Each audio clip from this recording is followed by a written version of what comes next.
Hey y'all, and welcome to this Chattanooga Film Festival 2026 Q&A session. Today we're talking about First Feature, a documentary more than 10 years in the making that's having its world premiere at CFF this year. First Feature follows Thomas Reilly-King, an eccentric artist following his dreams and unwavering dedication to making his first feature film, Enduring Destiny. Joining me today are First Feature's director Curtis Matzke and producer Ben Sherman, along with documentary subject and Enduring Destiny's writer, director, producer, editor, green screen, catering, who knows, everything and more, Mr. Thomas Reilly-King. Welcome, gentlemen, to the CFF family, and thank you guys for hanging out with me today. Thank you so much. It's awesome to be here. Awesome. So the thing that I'm maybe most curious about in the production of this documentary is how it actually affected the production of Enduring Destiny itself. So Curtis and Ben, you both have credits in TRK's film, and I'm sort of thinking about this idea in physics called the observer effect, in which the observation of a system actually changes the system and affects the outcome or the measurement of that system. So in what ways do you think that producing this documentary during the production of Enduring Destiny actually changed the course of how TRK's film turned out? And TRK, of course, you're welcome to speak to this as well. So take it away, guys. Yeah, I think that Ben and I have talked about this kind of like a lot too. And I think we've talked about it with Tom too. And it's kind of in the end of the film, we talk about how things would have gone differently had we not, been there.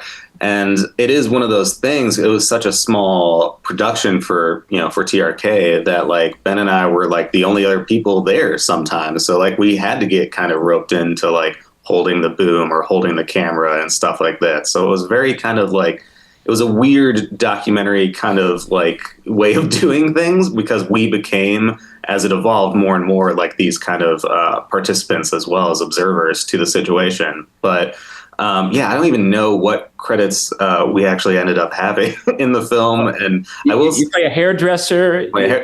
You guys are like in the background, a couple scenes. Remember throwing a football when she's like. I think this is a good drinking game, actually, for the film. If spot how many times Ben and I cameo, because I did count it at one point. I think it was just like 5 times each. You just see us, in the background and stuff like that.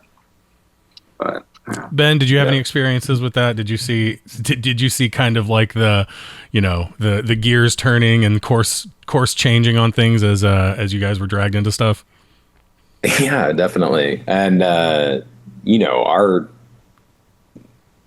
goal in getting involved with this was hopefully to be capturing more of just what Tom was doing, and instead he managed to put our skills to use for the film. So it was interesting. I had a great time on the set, and it was fun. Yeah. It really speaks to like the indie nature, the guerrilla filmmaking, if you will, of, utilizing every resource you have available to you. It's like, look, here's 2 more warm bodies. I'm putting them in the damn thing, like that's just how that works. I definitely understand that. Tom, I'd like to talk to you about the audience reaction to Enduring Destiny, and the documentary speaks to this as well. But, of course, reactions I've seen have compared the film to Z movie favorites such as The Room. You talk about that in the doc, Troll 2, things like that. And it reminds me of a scene at the end of The Disaster Artist when Tommy Wiseau, played by James Franco, he hears the audience laughing at what you might call inappropriate times during the screening. And though it sort of offends him at first, he learns to appreciate the joy that his film brings people, even if it wasn't the kind of reaction he intended. Can you speak to your experience at all and sort of walk me through your, I guess, emotional journey in accepting an audience's reaction for what it is? Oh, yeah.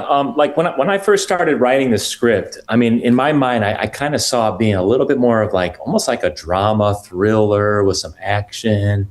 I seem to remember watching films like Vision Quest and like some other stuff and just kind of, and then something about my eccentricities and my nature definitely came out into the movie, and it ended up being kind of quirky and kind of like funny. And I think especially with like the nerdy roommate character and stuff like that. So I think really any reaction can be a good reaction, even if it wasn't the exact reaction that you had hoped in the beginning. And like I said, in the beginning, I do kind of remember it being more of like a serious, kind of more of a drama thriller. And then it became a little bit more quirky just with my personality and just kind of how things came about. And one thing I should point out is every single shot in this film was storyboarded. So every shoot was almost like its own project, right? Where like we'd be like going here with just one person who'd never met other people, or sometimes actors would be interacting with people not casted for years later because they graduated, or, you know, it was very much an MSU, college, people I was working with, classmates, anything I could get to try to make this happen. And I was very just ambitious, go-getter type of mentality. You know, I didn't just want to have a degree. I wanted to like actually have made a film while I was a student, the years shortly after. Yeah, Ariel Vita appears in the film. She's a good friend. She's been out to our festival a couple of times. She's brought films out to us. We screened Trim Season a few years ago, and that went really well. And so it was a real pleasure to be. I had no idea that she was associated with this at all. So when I screened the film initially and she popped up, I was like, oh my God, there's Ariel. Who would have thunk it? That's so that was very cool. She was great. She was like really fun to work with, and I'm so happy we got this thing done. You know, like I said, it that took a long time too. I mean, that was a good 5-year production, and just like I said, just working with what we had, and just a lot of run and gun filmmaking, weekend filmmaking. I think at the time I had like a $700 camcorder from Best Buy, which recently I saw is on sale for like $50 at like Target. Like I swear the same exact camera I had back then. Go figure, you know, and this was kind of on the cusp of like the smartphone. It was kind of like right before the smartphone thing was really taking off, because this was like early 2009, late 2008 is when I wrote the script, and then like February 2009 is when I started production.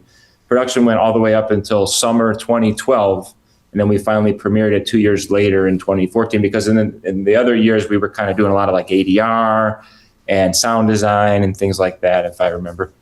So at what point did each of you, and you can answer individually if you want to, at what point did each of you realize that Enduring Destiny was something special, like something that maybe wasn't exactly what the intent was, as we've talked about before, but it was something special in a different way?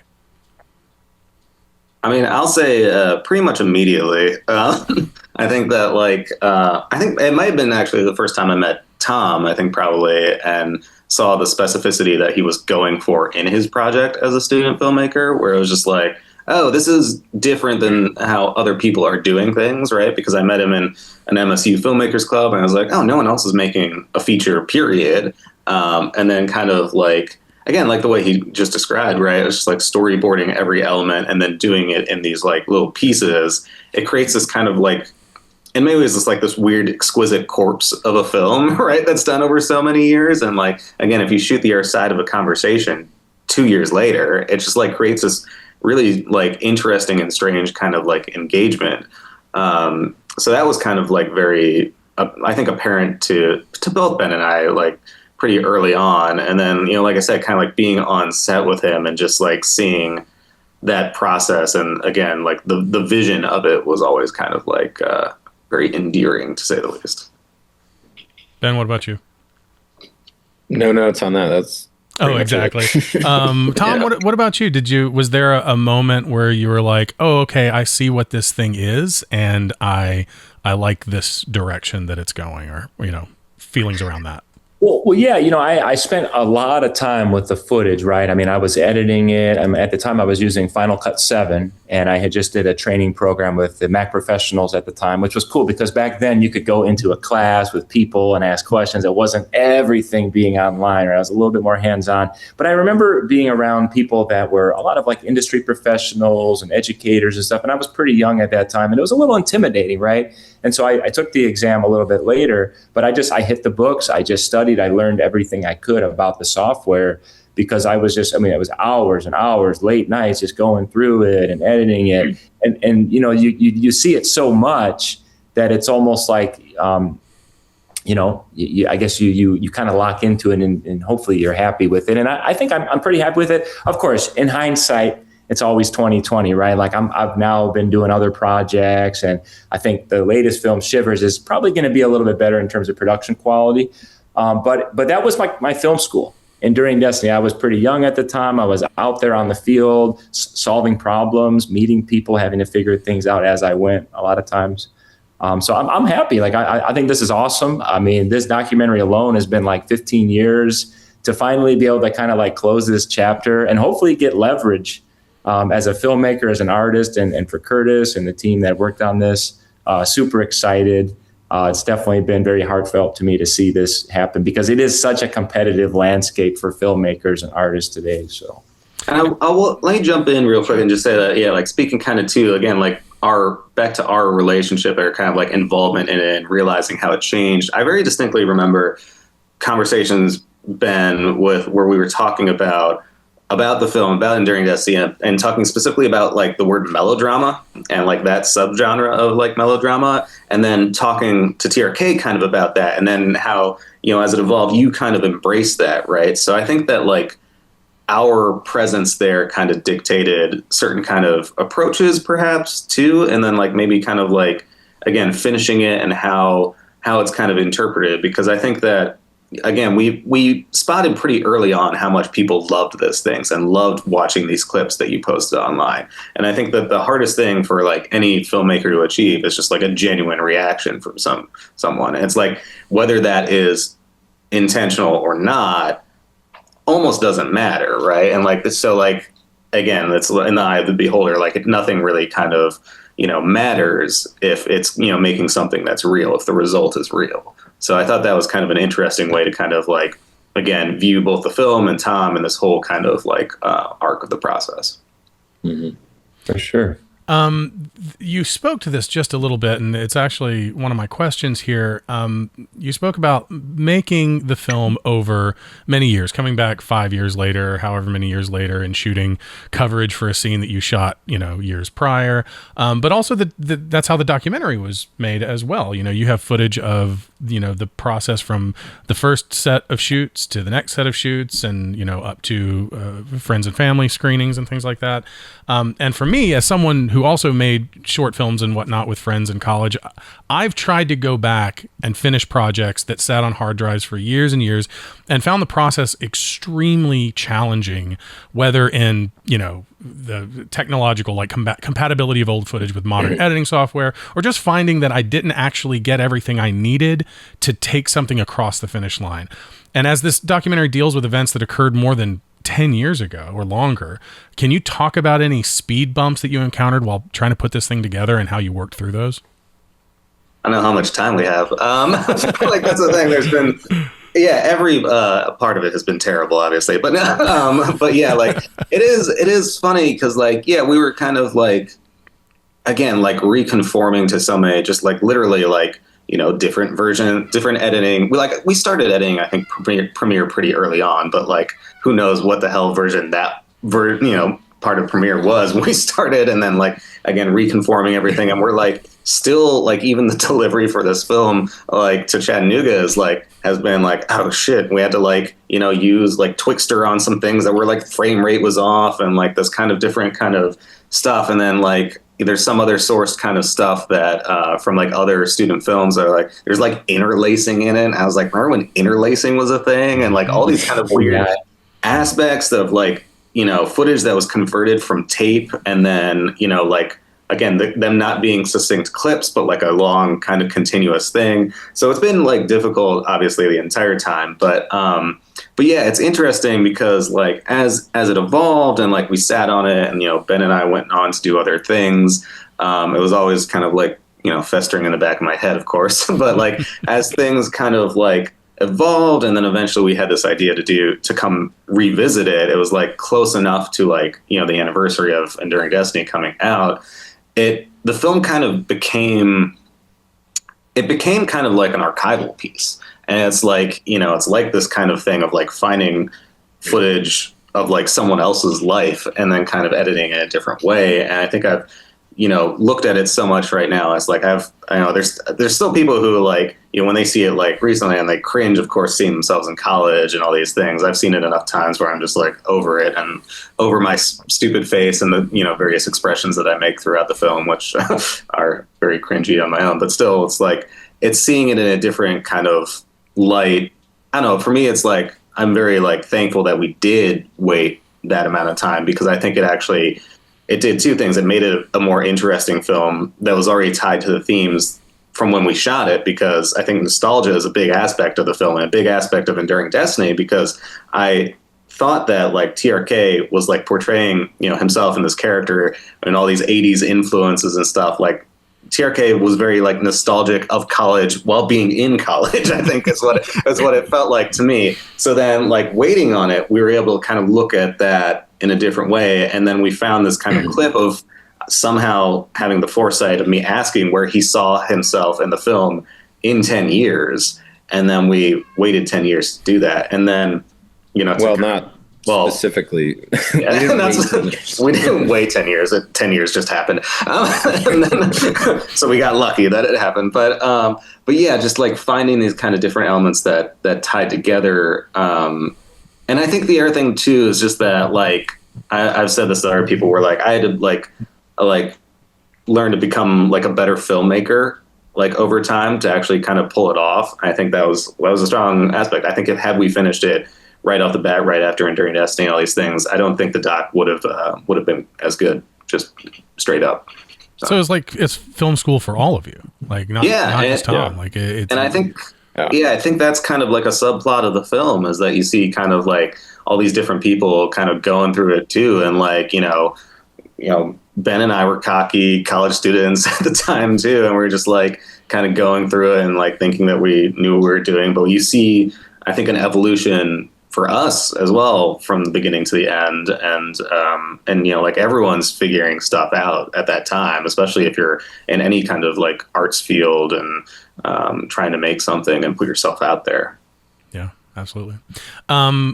Any interesting stories or things that you wish you had been able to capture that you weren't around for, or anything like that? Is there like one particular story for each of you that, you heard about later and you were like, damn, I wish we had gotten that. That sounds hilarious or like a nightmare. Oh man.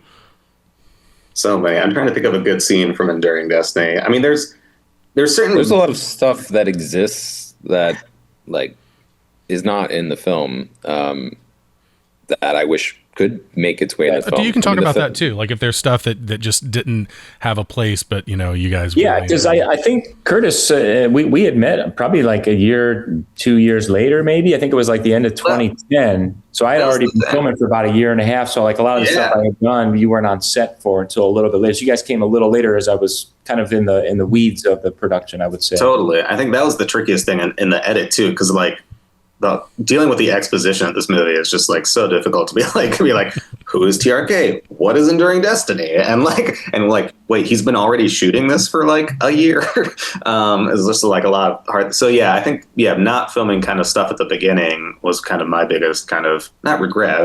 We just weren't ready to do it. But then I always wanted to get a little bit more with certain actors. I think from Enduring Destiny and kind of like.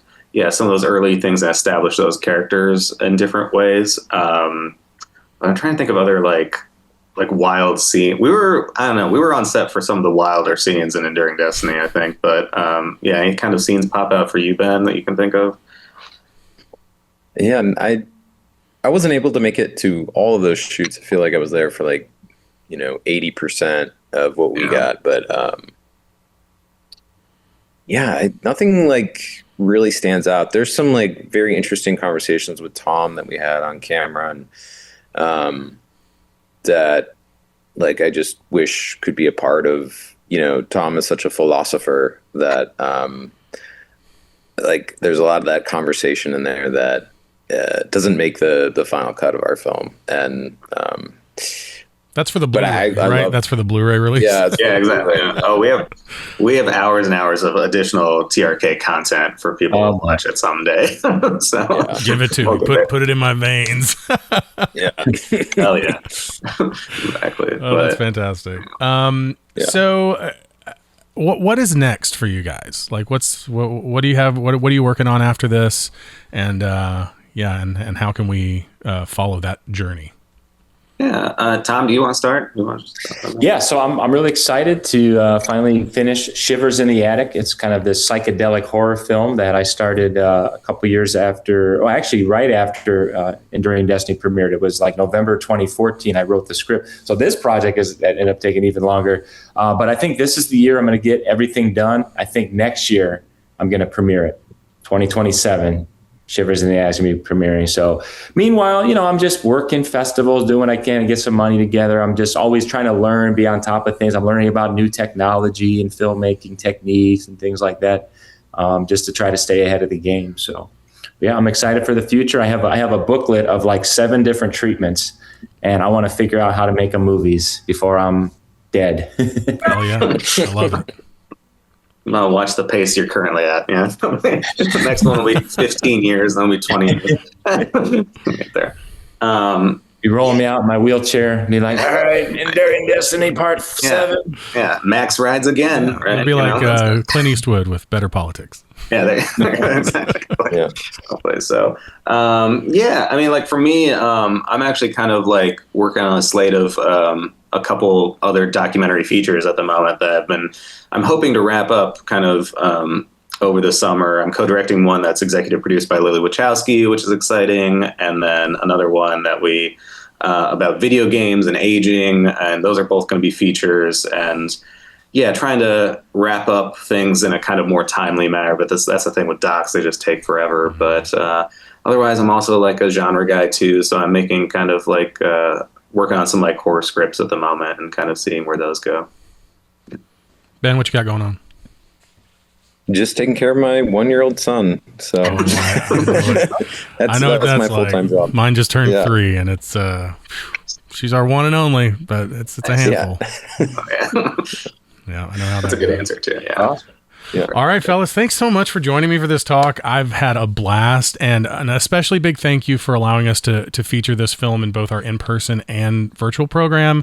As you know, accessibility is a central mission for us, and your support of that is absolutely invaluable, so we're very, very grateful for that. And if you'd like to see Enduring Destiny for yourself outside of the context of the documentary, we have that film on the virtual side of the fest as well, with a Discord watch party scheduled for Tuesday, June 23rd at 4 p.m. Eastern. So you definitely don't want to miss that. It is absolutely a film that is even better with a group. So come hang out with us on Tuesday and check that out.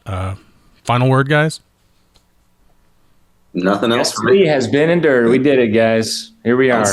Don't step on my brakes. I don't know what else you want. Stay tuned for Shivers in the Attic. It's going to be cool, too. But it's Chattanooga next year, man. It's going to be ready. Late night, midnight screening.